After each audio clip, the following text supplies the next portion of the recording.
Hey YouTube, I'm going to be taking off these side chrome pieces. I'm going to paint them black.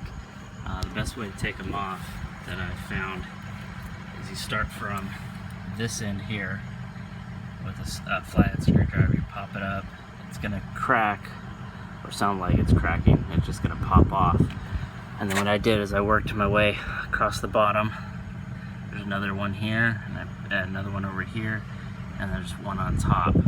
So you're just gonna do this one here, work your way across the bottom, and then across the top. I've already pulled these off, so you can see that there's 3 pins on it.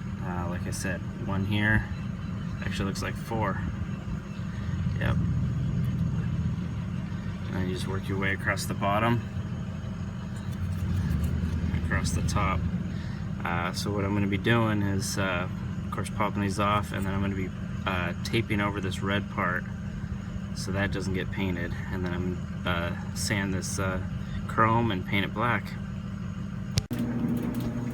So once we have them off, I brought them into my garage here and get some blue painter's tape. I guess any kind of tape will work. I'm going to take off a couple pieces, put them over the lettering. So once you have the tape on the lettering, you take a knife of some sort, and you're going to just trace out right on the inside of the chrome. So you're just covering the red. So you basically just start cutting it around. So this is what it's going to look like after you cut the tape off, if you plan on leaving the red. So at this point, I'm going to finish up the second one, do a little sanding on the chrome so the paint sticks well, and then a couple coats of black. So I'm going to use a piece of 220, 320, something just to scuff it up. I wouldn't go any heavier than 220. I wouldn't do a 180 or 120 or any of those. I would stick with at least 220 or 320. All you're doing is scratching the chrome just enough so the paint sticks, but you don't want to leave lines. So here we go. So I wanted to put a little textured finish on these. So what I'm going to be using is this truck bed liner. First off, I'm going to start out with the Rust-Oleum and just put a clear coat or a 1 coat of that, and then 2 coats of this, and then just cover it with the Rust-Oleum. I like the Rust-Oleum. It's 15 minutes, it's fast drying, and it seems to be pretty tough. But this is what the finished look will look like.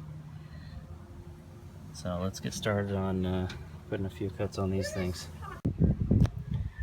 Alright, so now that I have the new hood scoop painted, this guy off using this plastic tool. The reason why I'm using plastic here, not the screwdriver, is because I have paint and I don't want to chip it. So you're just going to work your way. I believe there's 1, 2, 3, 4, 5, and I think there's one more in 6 in the middle. But you're just going to work your way around until you pop it off. So this is what comes in the box. You guys saw it before that I painted this with the textured finish. But it comes with a hood scoop. Comes with a new grill to put in, so you won't need to reuse the old one. Comes with new screws for that new grill. However, you are going to need to remove these pins, put those back on the car, and then also remove those pins and put those on the new hood scoop. Those are not provided in the package.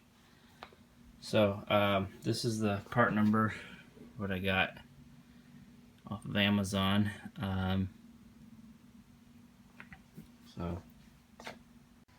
Alright, so now that they're painted, we're going to take that masking off the S. Very carefully, you're just going to cut around it again, just as if you were doing the masking, just so you don't cause the paint to peel back. Alright, so to get these back on, you're going to gingerly press them back on here on all 4 points, and just kind of give it a good tap with your hand, and they'll just pop back in. Alright, so that's what the finished product looks like on those side pieces. That front new hood scoop.